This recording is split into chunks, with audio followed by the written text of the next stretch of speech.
नमस्कार बच्चों, स्वागत है आपका है ना आज के वीडियो लेक्चर में, जिसमें हम गुरुत्वाकर्षण का ये तीसरा वीडियो लेक्चर है, जिसमें आज हम गुरुत्वीय क्षेत्र और गुरुत्वीय क्षेत्र की तीव्रता के विषय में अध्ययन करेंगे। ओके, तो है ना, तो हम ये बोलते हैं गुरुत्वीय क्षेत्र होता क्या है। पहले तो ये देखें कि किसी भी पिंड के चारों ओर का वह क्षेत्र जहाँ तक वह अन्य पिंडों को अपनी ओर आकर्षित करता है, ठीक है, क्या कहलाएगा? गुरुत्वीय क्षेत्र कहलाएगा।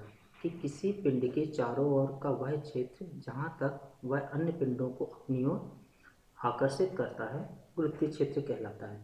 ठीक है, अब ये है कि गुरुत्वीय क्षेत्र की तीव्रता में क्या बोल सकते हैं कि गुरुत्वीय क्षेत्र के किसी बिंदु पर रखा एकांक द्रव्यमान का पिंड जितने बल या गुरुत्वाकर्षण बल का अनुभव करता है, उसे हम उस बिंदु पर गुरुत्वीय क्षेत्र की तीव्रता कहते हैं।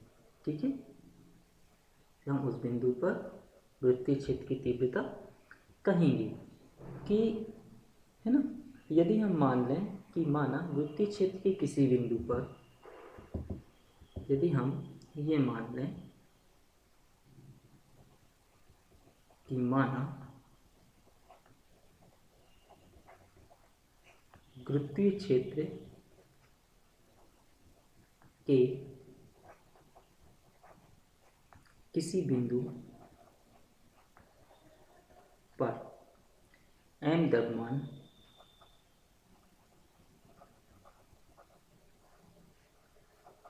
का पिंड कैपिटल F बल का अनुभव करता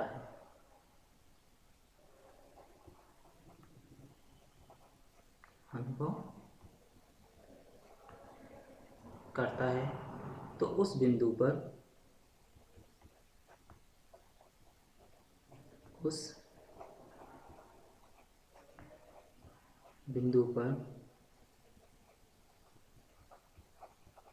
गुरुत्वीय क्षेत्र की तीव्रता, ठीक है, I इज इक्वल टू लिया जाएगी F/m। क्लियर? अब ये है, यदि हम यहाँ पे इसका मात्रक देखें, किसका? गुरुत्वीय क्षेत्र की तीव्रता का मात्रक, F का मात्रक कितना आ गया? न्यूटन प्रति, और m मतलब किलोग्राम, द्रव्यमान का मात्रक, तो न्यूटन प्रति किलोग्राम। ये इसका कौन सा मात्रक होगा? SI मात्रक। यदि हम इसका बीमी सूत्र की बात करें तो अब आपने देखो कि I का जो बीमी सूत्र है वो F का बीमी सूत्र मतलब बल का बीमी सूत्र है, और m मतलब द्रव्यमान का बीमी सूत्र है। तो बल का बीमी सूत्र आपको मालूम है कितना होता है? mLT-2।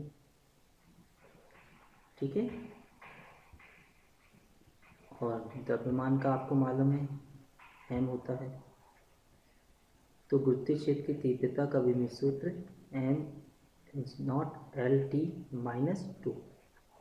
ठीक है, ये जो विमीय सूत्र है ये त्वरण के विमीय सूत्र के बराबर होता है। तो हम यहाँ पे बोल सकते हैं कि गुरुत्वीय क्षेत्र की तीव्रता का विमीय सूत्र गुरुत्वीय त्वरण के विमीय सूत्र के बराबर होता है। सेकेंड चीज़ हम यहाँ पर ये मानते हैं कि ये गुरुत्वीय क्षेत्र की तीव्रता है, गुरुत्वीय क्षेत्र की तीव्रता, ये कौन सी राशि होती है? सदिश राशि होती है।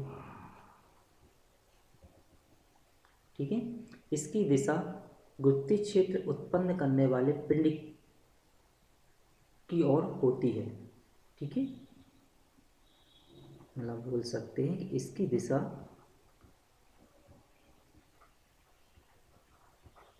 गुरुत्वीय क्षेत्र उत्पन्न करने वाले पिंड की ओर होती है। ठीक, गुरुत्वीय क्षेत्र की तीव्रता को हम संक्षिप्त रूप में गुरुत्वीय क्षेत्र भी कहते हैं। ठीक है, अब यह है कि किसी बिंदु पर गुरुत्वीय क्षेत्र की तीव्रता के लिए फार्मूला या व्यंजक हम कैसे निकालते हैं। तो आइए देखते हैं, आज हम व्यंजक निकालते हैं उसका। ठीक है, किसी बिंदु पर क्वेश्चन आपका आता है कि गुरुत्वीय क्षेत्र के किसी बिंदु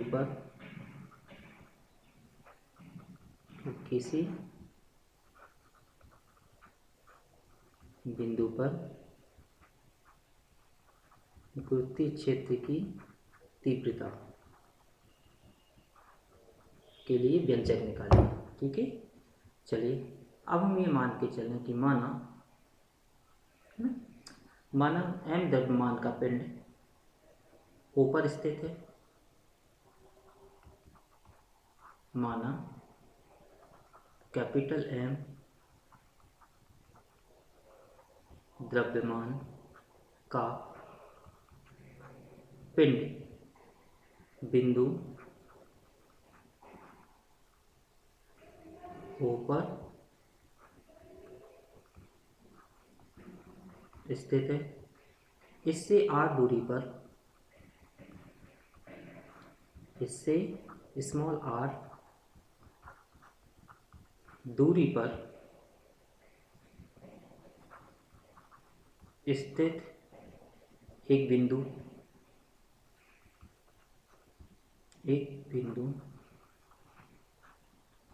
P पर, एक बिंदु P है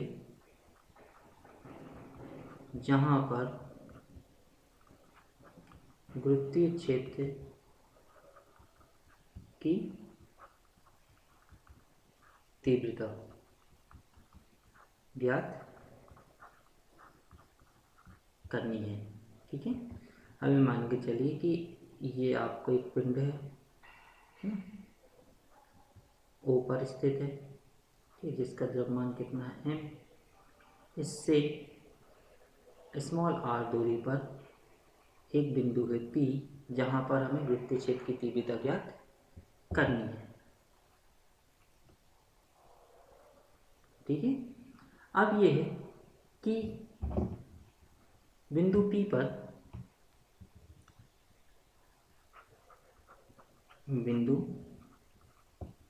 पर हम m द्रव्यमान के पिंड की कल्पना करते हैं, तब न्यूटन के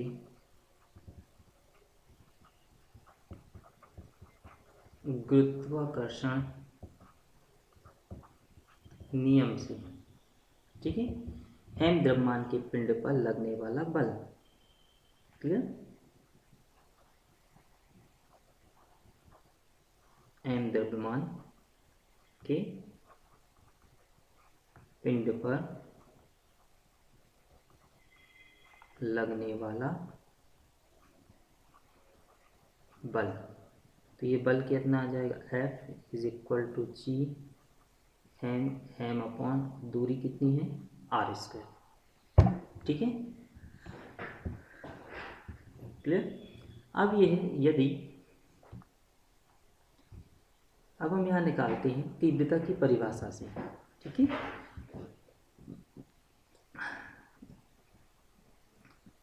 बिंदु P पर गुरुत्वीय क्षेत्र की तीव्रता, तो ये I बराबर ये कितना आ जाएगा, F अपॉन m। F क्या है, m द्रव्यमान के पिंड पर लगने वाला बल, और है ना, और m क्या है उसका m द्रव्यमान, तो तीव्रता की परिभाषा से क्या आ जाएगा, F अपॉन m। तो I इज इक्वल टू ये आ जाएगा G m upon m into r²। तो m से ये m कैंसिल, तो I is equal to G M upon R square. ठीक है, यही बिंदु P पर वृत्तीय क्षेत्र या R दूरी पर स्थित किसी बिंदु पर वृत्तीय क्षेत्र की तीव्रता के लिए व्यंजक है। ओके, चलिए अब इसके बाद यदि हमें देखें कि वृत्तीय क्षेत्र और वृत्तीय क्षेत्र की तीव्रता और वृत्तीय त्वरण में क्या संबंध होता है, तो आपको पता है कि वृत्तीय क्षेत्र की तीव्रता और वृत्तीय क्षेत्र दोनों क्या होते हैं, एक दूसरे के बराबर होते हैं, है ना। अब यहाँ पे हम ये देखते हैं कि वृत्तीय विभव क्या होता है। नया टॉपिक आ जाता है आपका वृत्तीय विभव।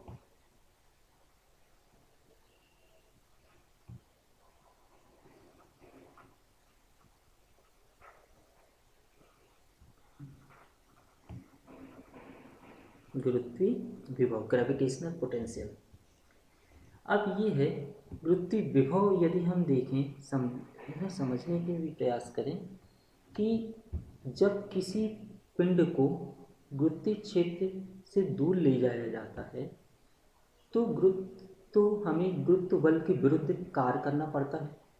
इसके विपरीत यदि हमें किसी पिंड को वृत्तीय क्षेत्र में लाया जाता है तो गुरुत्वाकर्षण द्वारा कार्य किया जाता है। ठीक है, तो अब ये है कि वृत्तीय क्षेत्र के बाहर अर्थात अनंत पर जो वृत्तीय क्षेत्र की तीव्रता है वो कितनी होती है, शून्य होती है, क्योंकि R is equal to infinity तो I is equal to zero. Clear. अतः हम ये बोलें कि यदि हम किसी एकांक द्रव्यमान को अनंत से वृत्तीय क्षेत्र के किसी बिंदु तक लाने में हमें जो कार्य करना पड़े या कार्य प्राप्त हो उसे हम उस बिंदु पर वृत्तीय विभव कहते हैं। डेफिनेशन सिंपल है कि हम डेफिनेशन में या परिभाषा में क्या लिख सकते हैं कि एकांक द्रव्यमान के पिंड को अनंत से वृत्तीय क्षेत्र के किसी बिंदु तक लाने में जो कार्य करना पड़ता है उसे उस बिंदु पर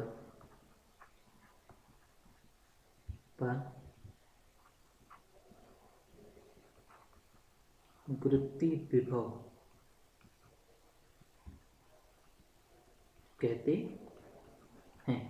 ठीक है, अब चूंकि क्या है कि एकांक द्रव्यमान के पिंड को हमें वृत्तीय क्षेत्र के किसी बिंदु तक लाने में कार्य प्राप्त होता है, जो कि किसके द्वारा होता है, गुरुत्वाकर्षण बल द्वारा कार्य प्राप्त होता है, इसलिए वृत्तीय विभव सदैव क्या होता है, ऋणात्मक होता है। ठीक है, चूंकि है ना, हम यहाँ पे लिख सकते हैं एक नोट करके, चूंकि कार्य हमें प्राप्त होता है इसलिए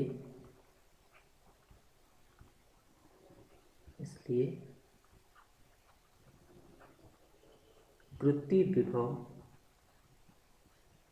ठीक है, सदैव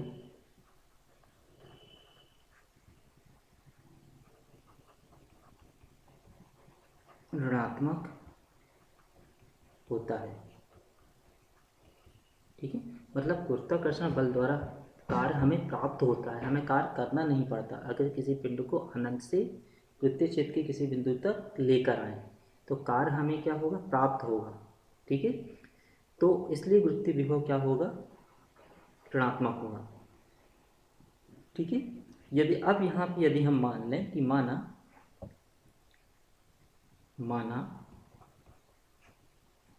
m द्रव्यमान के एक पिंड को m द्रव्यमान के एक पिंड को अनंत से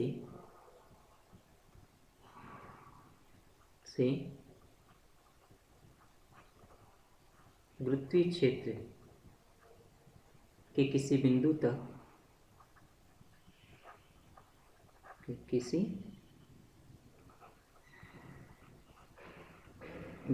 तक लाने में W कार्य है ना करना पड़ता है। ये W कार्य करना पड़ता है, तब उस बिंदु पर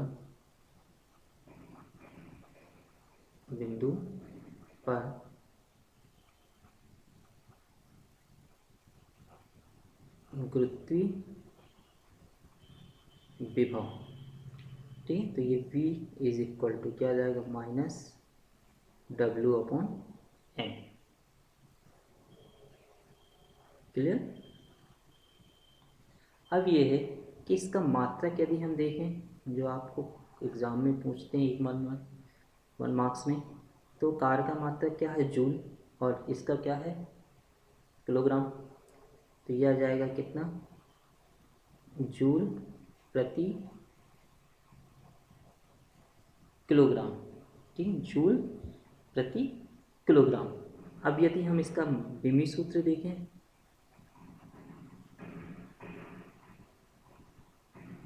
तो आपको मालूम है गुरुत्वीय विभव का बिमी सूत्र यदि निकालें तो आप कार्य का बिमी सूत्र निकालोगे, ठीक है, और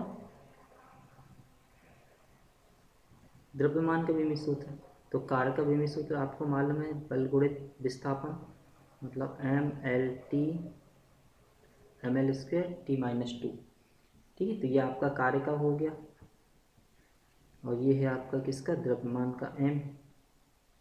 तो ये हो जाएगा किसका, m0 l² t-2। तो ये इसका आ जाएगा किसका, गुरुत्वीय विभव का बिमी सूत्र, और यह एक अदिश राशि है, ठीक है। एक नोट करके लिख सकते हो, गुरुत्वीय विभव एक अदिश राशि है। क्लियर। चलिए इसके बाद चलिए आप इसका स्क्रीनशॉट ले लीजिए या फिर कॉपी में राइट कर लीजिए। चलिए अब इसके बाद नेक्स्ट जो आपका रहेगा एक डेरिवेशन है, जो एग्ज़ाम में पूछती है, किसी बिंदु पर गुरुत्वीय विभव के लिए व्यंजक निकालिए। क्वेश्चन आपके लिए निकल के आता है कि किसी बिंदु पर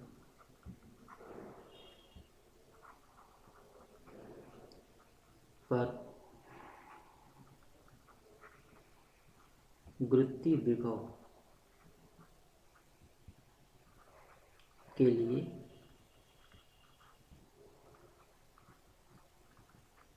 व्यंजक निकालिए, ठीक है। अब जब हम व्यंजक निकालते हैं इसका, तो हम व्यंजक निकालने के लिए क्या करें, क्वेश्चन भी आता है आपका कि किसी बिंदु पर गुरुत्वीय क्षेत्र के किसी बिंदु पर गुरुत्वीय विभव के लिए व्यंजक निकालिए, ठीक है। अब यदि हम मान लें कि माना बिंदु O पर m द्रव्यमान का एक पिंड स्थित है, थ्योरी वही है छोटी सी, कि माना बिंदु O पर m द्रव्यमान का एक पिंड है, ठीक है। इसके केंद्र से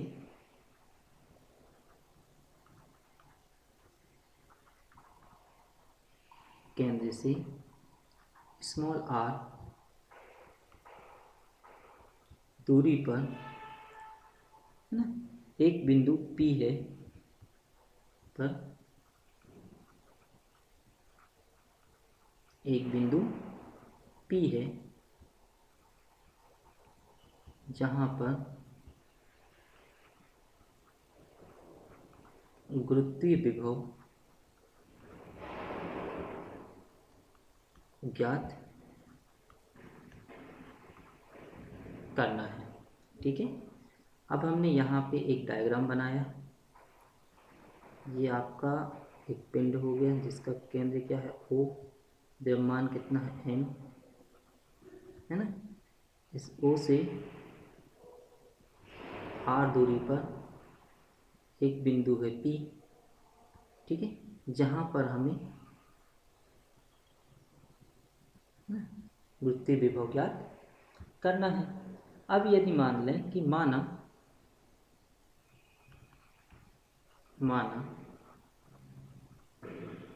बिंदु O से x दूरी पर, ठीक है, यदि हम ये बोलें कि बिंदु O से x दूरी पर गुरुत्वीय विभव की तीव्रता O से x दूरी पर गुरुत्वीय क्षेत्र की तीव्रता, आप पहले व्यंजक निकाल चुके हैं। तो गुरुत्वीय क्षेत्र की तीव्रता क्या होगी, I is equal to G M upon कितनी दूरी, x दूरी, तो G M upon X square. Clear.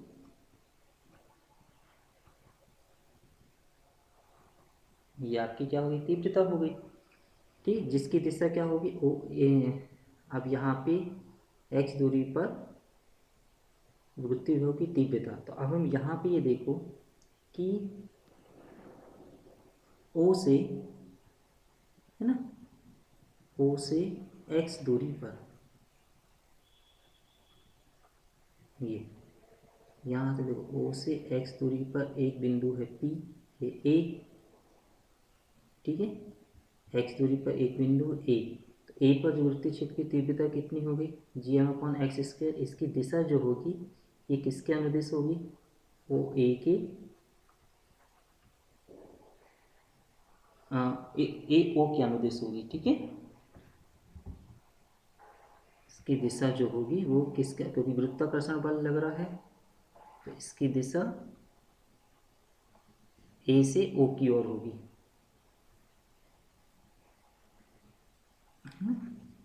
ये दिशा क्या होगी, ए ओ, मतलब जो विद्युत क्षेत्र की तीव्रता है आई, उसकी दिशा ए से ओ की ओर होगी। ठीक है, क्योंकि क्या लग रहा है, गुरुत्वाकर्षण बल। तो जो पिंड m है वो a पर स्थित जो एकांक द्रव्यमान का पिंड होगा उसको अपनी ओर आकर्षित करेगा। तो दिशा क्या हो जाएगी, a से o की ओर होगी, मतलब आकर्षण की लगेगी। ठीक है, अब यहाँ पर अपन ये बोले कि अब यदि एकांक द्रव्यमान को हम a से b की ओर लेकर आए, ठीक है, यदि हम यहाँ पे देखो एक बिंदु अपन ने और ले लिया B, और ये दूरी कितनी हो गई, ये से B की ओर, मतलब क्या हो गई dx। तो हम यहाँ पे ये लिख सकते हैं कि एकांक द्रव्यमान को के पिंड को एकांक द्रव्यमान के पिंड को बिंदु A से B तक, मतलब कितनी दूरी, dx दूरी तक लाने में किया गया कार्य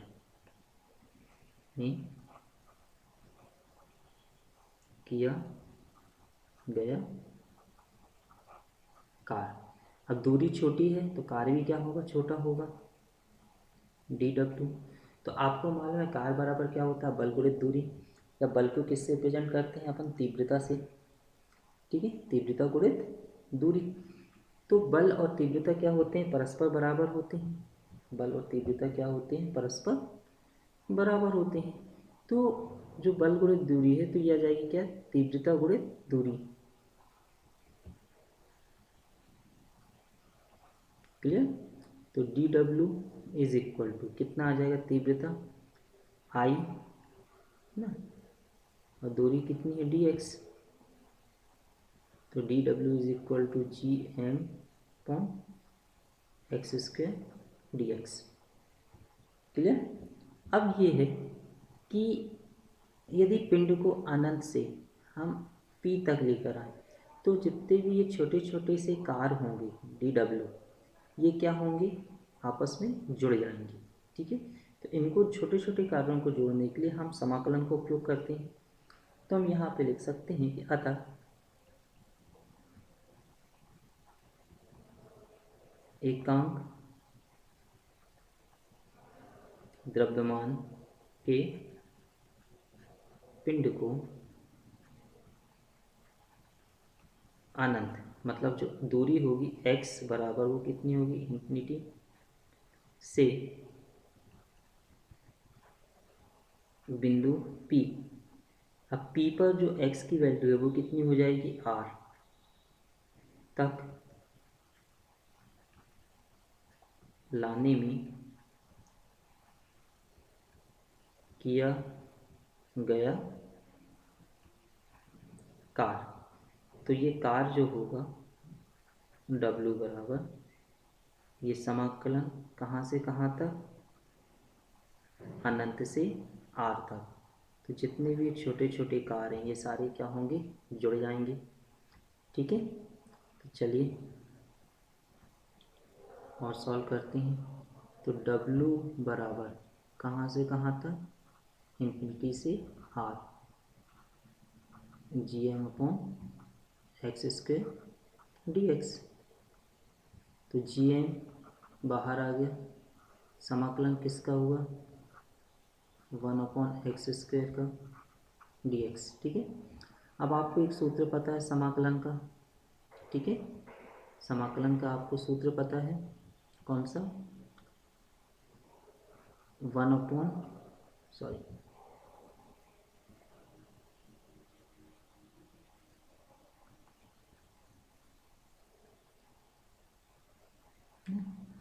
x की पावर n dx का जो समाकलन होता है ये क्या होता है?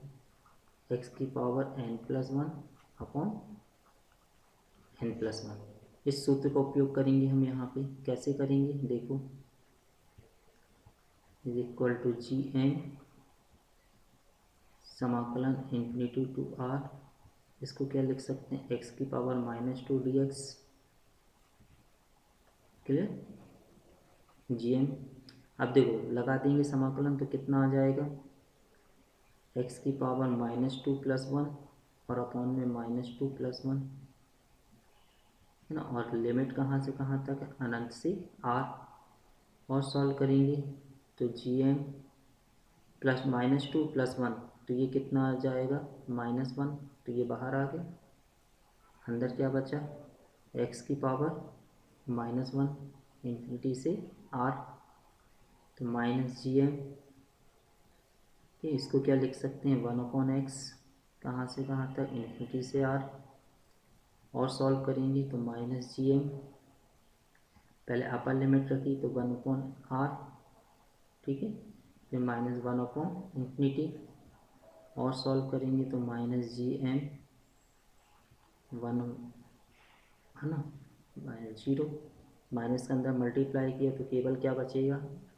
W is equal to -gm/r। तो माइनस चिन्ह ये बता रहा है कि कार्य हमें प्राप्त हो रहा है, कार्य हमें करना नहीं पड़ रहा, और यही कार्य बिंदु P पर वृत्तीय विभव होगा। यही कार्य बिंदु P पर वृत्तीय विभव होगा। अतः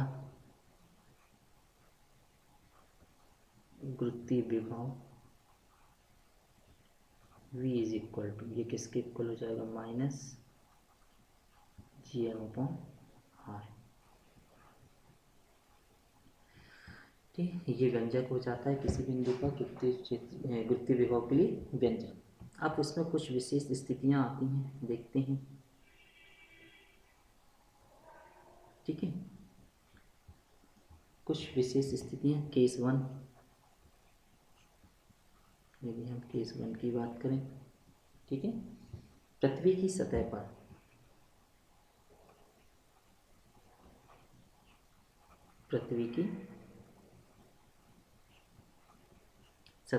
सतह पर स्मॉल आर किसके इक्वल होगा, कैपिटल आर, पृथ्वी की त्रिज्या होगी। तो जो v है वो किसके इक्वल आ जाएगा, माइनस Gm/r के। ठीक है, अब यहाँ पे सेकंड अपन ये देखें ना, पृथ्वी के या अनंत पर, ठीक है, अनंत पर r इज इक्वल टू क्या हो जाएगा, इन्फिनिटी। जब r इक्वल टू इन्फिनिटी है तो v इक्वल टू कितना आ जाएगा, 0। तो हम ये बोल सकते हैं कि अनंत पर जो गुरुत्वीय विभव होता है वो कितना होता है, 0 होता है। ठीक है, अनंत पर जो गुरुत्वीय विभव है वो 0 होता है। क्लियर, चलिए, तो यहाँ तक आपको क्लियर हो गया। आई होप, मुझे आशा है कि आपको ये वीडियो पसंद आया होगा। तो प्लीज़ आप लोग अपने कमेंट और एक लाइक तो ज़रूर कीजिएगा और शेयर ज़रूर करिएगा, क्योंकि आपके लाइक की द्वारा हम लोग को एनर्जी प्राप्त होती है, जिसके कारण हम वीडियो को और अच्छे से अच्छा बनाकर आपके सामने प्रस्तुत कर सकें या कर सकते हैं। ठीक है।